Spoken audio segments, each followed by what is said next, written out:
Hello, and welcome to the first episode of the Community-21 series.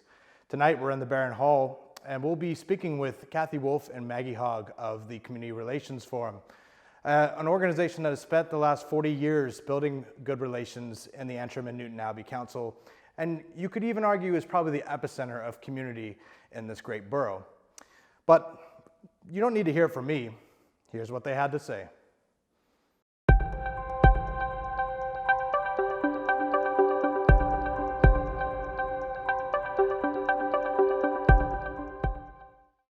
Ladies, thanks for having us here tonight. I just wanted to see if you could start on, just tell us a bit about yourselves and how you came to work in community relations and at the Barron Hall. My name's Kathy Wolff, and I would be the project manager for the Community Relations Forum. I was just thinking there, I think I'm going into nearly my 20th year working with them, and I was a volunteer before that.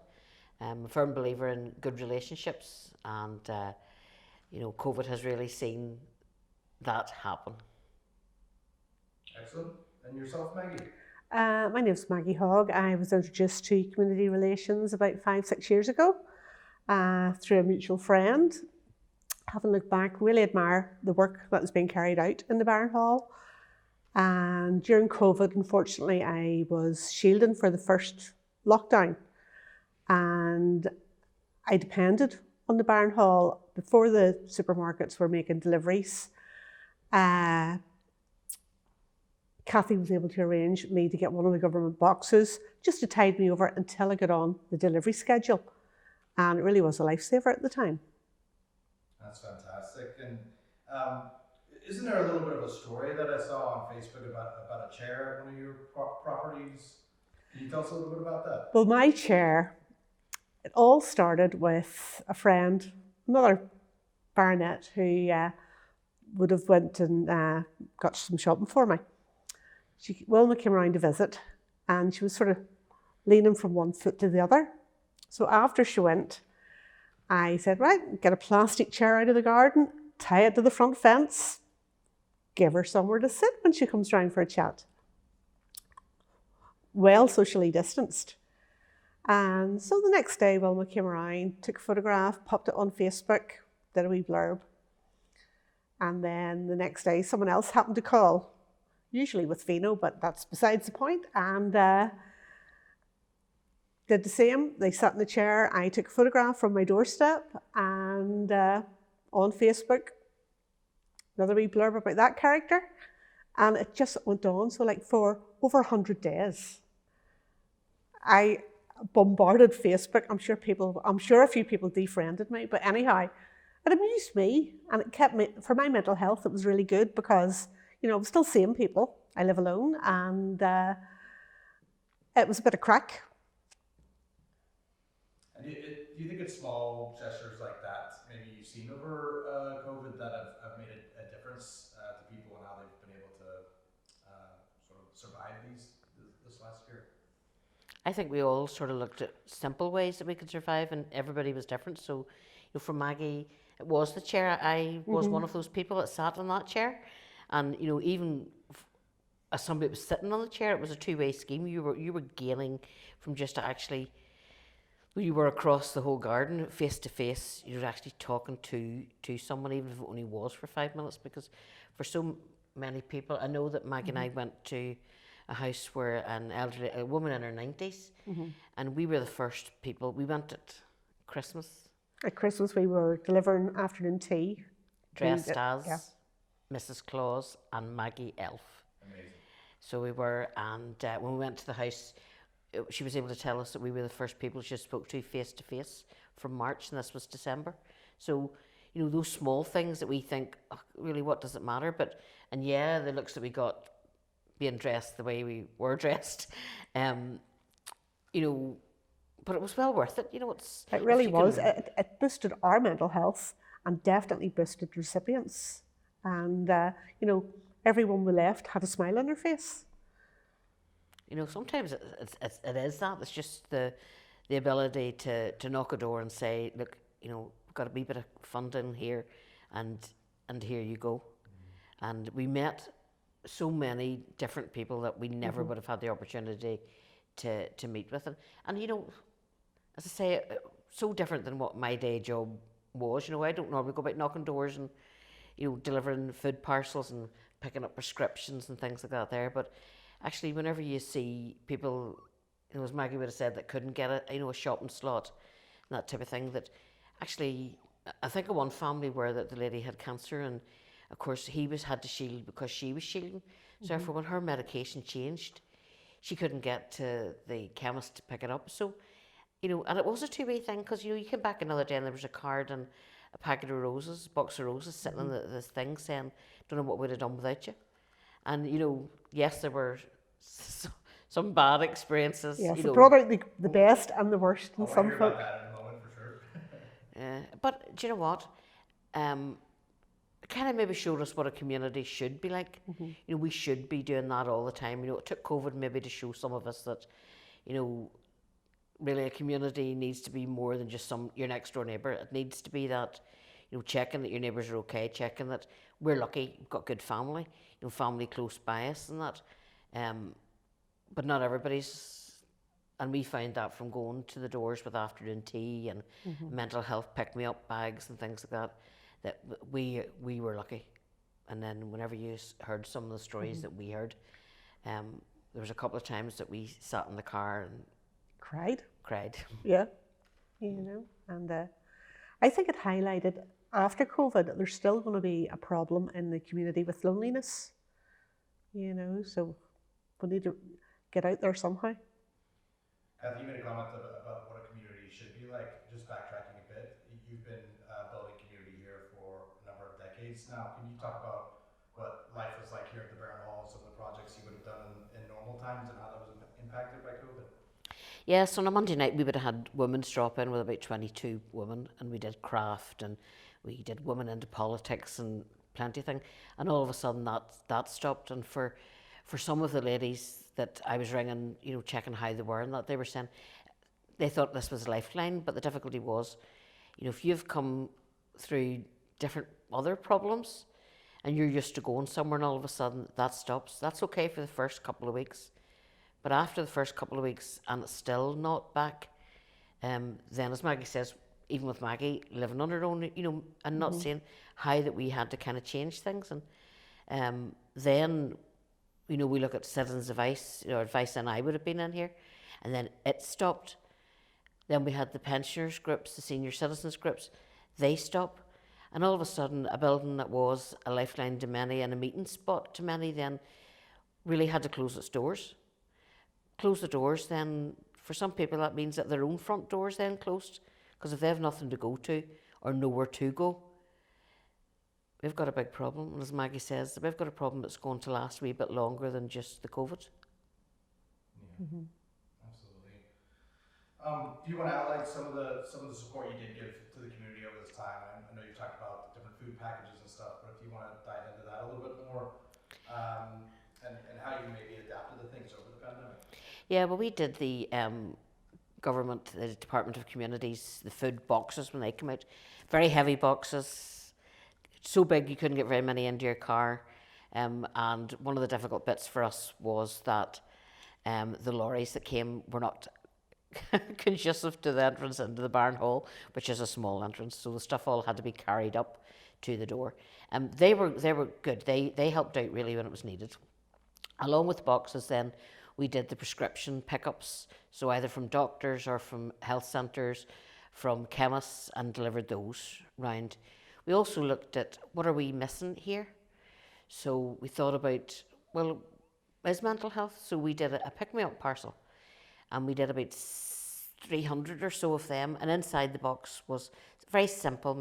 We looked and went, okay, 5 chocolate biscuits. So there's 5 days with a wee thing. We put tea bags in it, we put hand cream, we put a sanitizer in it. And I'm lucky enough to have a sister that's an artist, and so she made cards and drew pictures on them, and we put a wee note saying, we know it's a really hard time for you, we know that it's stressful, but just to let you know, have a little cup of tea and a treat in us. And all the cards were signed, so that there was something special just for them. And then of course, we always know that everybody likes their sweets, so we put butter balls and brandy balls, and we put sweetie hearts and things like that there in a wee bag as well, just to brighten someone up and those were delivered. Then we looked at what else. So those went down a treat. They really went down well.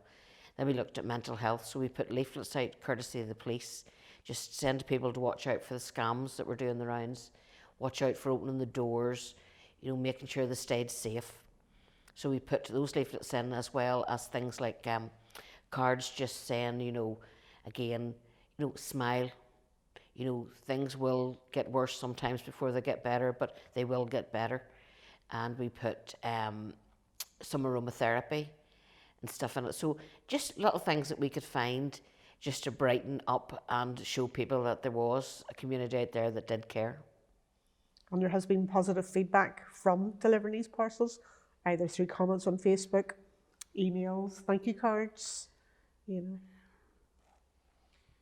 talk about some of the more negative things, obviously, you've seen and experienced over COVID. You don't have to dive in completely deeply into that, but if you want to touch on that a little bit, but maybe also some of the inspiring things you've seen from the community over the time. I suppose it's a kind of hard, one of the hard bits was that when the department boxes come out, we had no control of what was inside the boxes, so some people didn't really like the brand of coffee, and I suppose one of the things, they might have been a bit on their own and sometimes might have just took it out in the person that was the end of the phone, which fortunately likely was one of us, but we kind of brushed that aside. It was hard for our own health, because we were conscious that we were all worry that we could be the carrier of COVID, or we could actually catch COVID, so trying to be as sensible as we could, but at the same time do the voluntary job that we were there to do. And yes, there were some absolutely wonderful occasions when you knocked a door and the person was just so happy to see you, and then there were sad times when you went to a house and they maybe had their family who were living in England. They hadn't seen them for a long time and just had been on their own for so long. And they were just happy to see another human talking to them while socially distanced. And I suppose we were out a few weeks ago, and I had a lovely gentleman that I took weekly shopping up to, a man in his late 80s, early 90s. And unfortunately, when we went back again, he had passed away. And you kind of think, for a year and a half, you've been going out, because his son was shielding himself, so his son couldn't tell. Mm-hmm. And there was times like that there when it hit us very hard, that we made a difference to that man, but at Definitely. the same time, he had made a difference to us. The smiley face of him when you knocked his door, though, I'm so glad to see you, and and you kind of think at the start it was through closed doors, with the setting the shopping on the doorstep and stepping back out into the garden for him to wait until you had came the way through the glass door. And gradually, as COVID sort of relaxed a wee bit more, he would have opened the front door until he came out one day and he says, I want to give you a gift. And I said, oh, you don't need to give me a gift, I'm a volunteer, don't. And he came out with an umbrella and said, I want to give this to you because I bought it from my wife and she died before she ever got to use it. And you've been so helpful. And then whenever we went back there a few weeks ago and to come to the door, we'd had a rough day, to be honest. We hope we'd made a difference to other people's lives. We did. We just, you just don't know what people have gone through behind closed doors.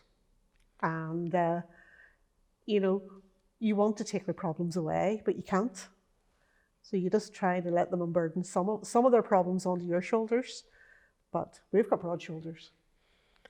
We've got big boxes of hankies. Yes, because that's it, yeah. I'll be quite honest and say that the last day that we went out, there's 3 different houses we called to that we had a lady whose 2 sons were murdered, and it was his birthday, so we called just at the right time for her, which picked her up, It left really us did. shattered. Yeah.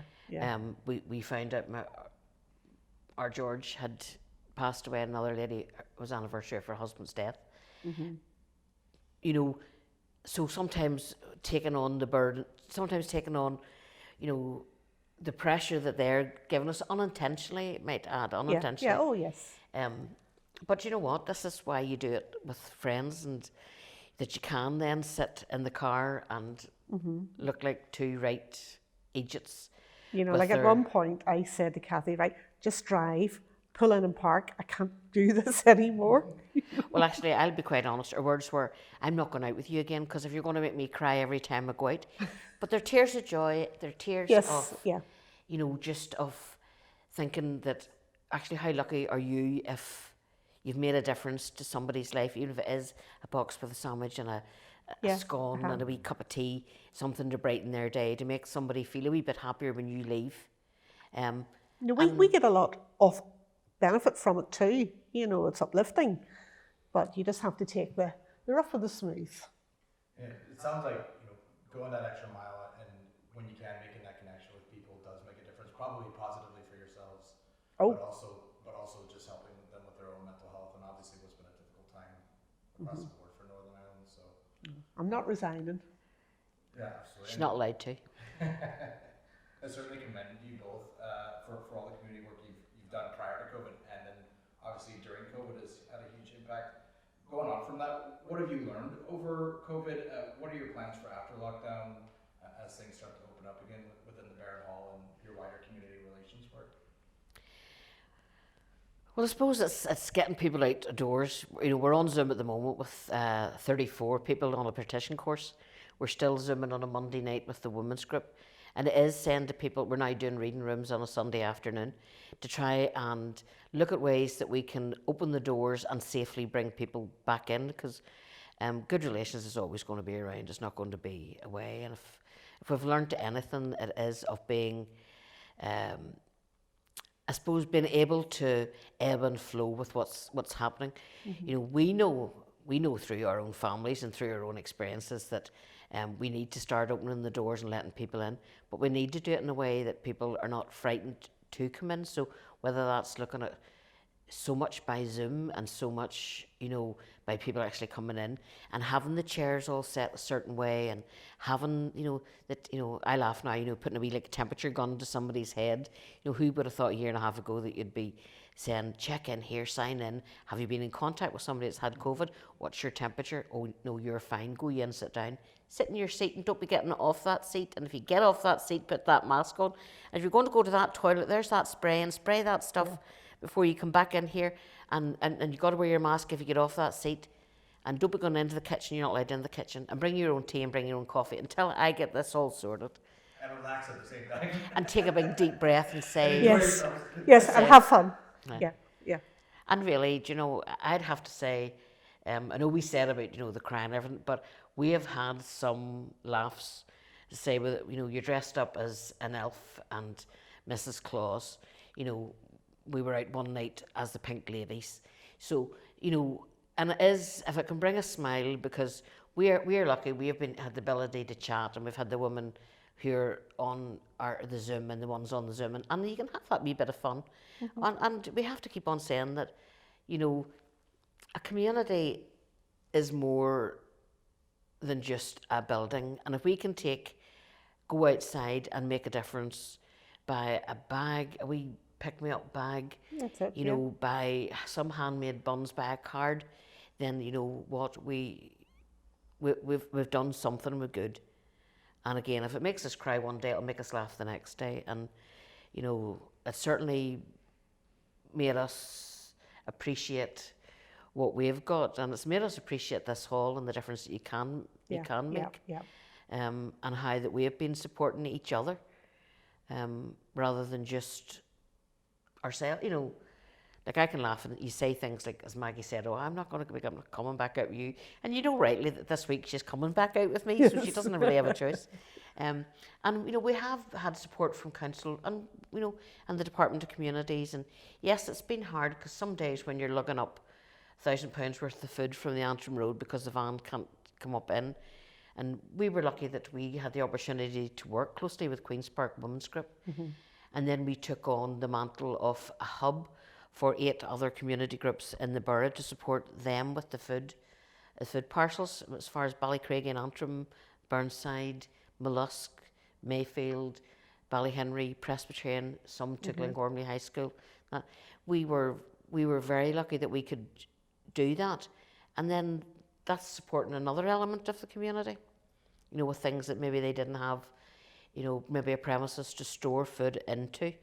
And that was hard. That was hard work. You know, there was a lot of counting in it. There was a lot of carrying in it. A lot of organisation. And we were lucky that we had some great youth volunteers.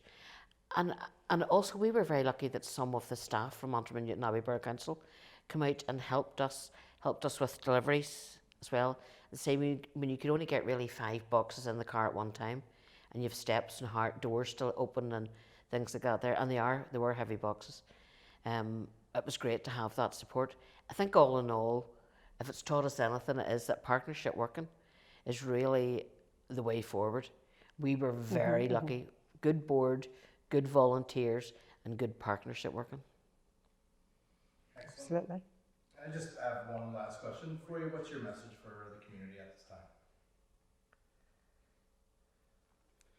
I think it is that we can't be too complacent. I think it's given us an opportunity to get to know other people, and really we need to keep on at that. You know, we can't just kind of forget people were meeting their neighbours, you know, because, you know, we would have been encouraging people to, no, you maybe can't knock the door, but could you put a wee note through the door saying, this is my phone number, I live next door. And I think that really did. It did happen in a lot of areas, yeah. But why did it take a pandemic for us to realise that, you know, nobody wants somebody to clock in their house day and night. But really, I think for me, it made me realise that, you know, we could do a lot more for a community to become a real community. And for us, that has been a way of saying, you know, forever grateful that we're still here. A lot of people lost family members. And if anything, it is about get to know your neighbours, you know, get to know your community, you know, see where you can help. We had great volunteers ringing in, I can do something for you. But why did it take a pandemic for us all to realise that? Ladies, thank you very much. And I think you certainly built the capacity within Antrim Newtownabbey to, should inevitable crises come up in the future, to be able to handle it. But beyond that, I know that you'll continue to build communities moving forward, and we look forward to seeing you out in the community again soon. I'd just like to ask a question from behind the camera. Maggie, what is going to happen with your chair? Well, the chair, after the initial phase 1 shielding from sort of April, May, June into July, whenever they cancelled the shielding, I decommissioned my chair. Oh, no. I did. I went out with the scissors, cut the cable tie off, said farewell to the chair, reverted it back to the back garden, did a brief announcement about it, and I was getting messages from folk saying, no, the opposite, saying, don't remove it, we haven't had our turn yet. But I couldn't keep it forever. You know what, you had to bring something with you to sit in the chair. So you had to bring a wee goodie to sit in the chair. So don't be thinking you got away with it. If you didn't bring vino, you brought something sweet or savoury. That's it. That was the benefit of being in the chair, wasn't it, Maggie? I was very well looked after. It was not intentional, but it worked out quite well. Well, maybe when this is all said and done with, you can hang it up on the mantle or something here in the Barron Hall as a memento, or That's it. Yeah. look back on. So again, thank you very much, ladies. Thank you.